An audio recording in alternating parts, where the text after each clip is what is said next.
at the slump time of 3 in the afternoon.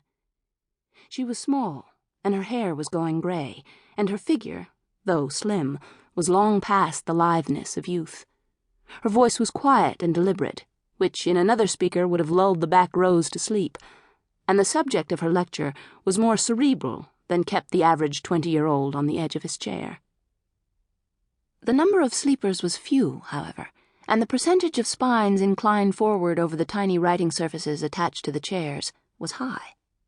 There was an intensity in her that proved contagious, a vivid urgency in her voice and her body that overcame her undistinguished appearance and the torpor of the unseasonably early warmth of the day, transforming her limp into the stately pace of a sage, and the wooden cane she leaned on into the staff of a prophetess.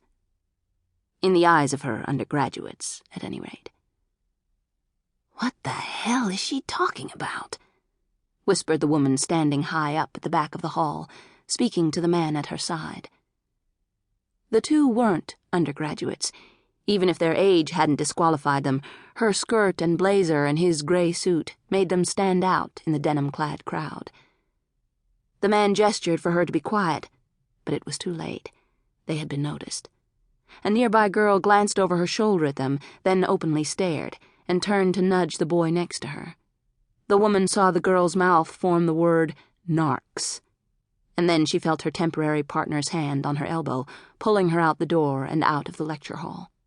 Professor Anne Waverly's voice followed them, saying, "In 4th century Israel, this concept of a personal experience of God came together with the political—" before her words were cut off by the doors, and then the police officer and the FBI agent were back out in the watery sunlight.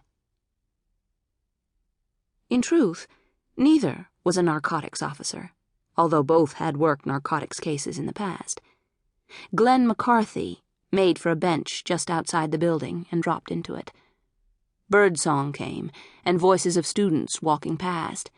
In the distance, the freeway growled to itself. "Did you understand what she was talking about?"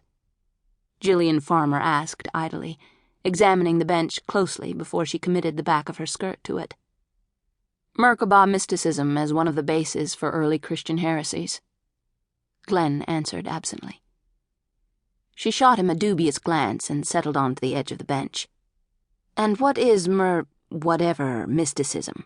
she asked, although she was less interested in the question than in the underlying one of how he came by his easy familiarity with the subject of Professor Anne Waverly's arcane lecture. She listened with half an ear as he explained about the Jewish idea of the Merkabah, or chariot, mystical experience, the lifting up of the devotee to the divine presence. The scattering of early flowers and one lethargic bee held more of her attention than his words, and he either saw this or had little to say on the subject, because he kept the lecture brief. After a moment's silence, the bee stumbled off, and the subject Gillian really wanted to talk about worked its way to the surface. "This whole thing has got to be unconventional, at least," she said finally. "I suppose it looks that way." The mildness of his answer irritated her. "You don't think that hauling a middle-aged professor of religion out of her ivory tower and into the field to investigate a cult is a little unusual?" "I wouldn't use the word cult in her hearing if I were you," Glenn suggested. "Not unless you're interested in a 20-minute lecture on the difference between cult, sect, and new religious movement." Gillian Farmer wasn't to be diverted. "It still sounds like something out of an Indiana Jones movie, not at all like a setup the FBI would come within a mile of." "The Bureau has changed since the day of J. Edgar. Now we do whatever works." "And you think this will work?" "It has 3 times before." "And, as I understand it, once it didn't. People died." "We were too late there.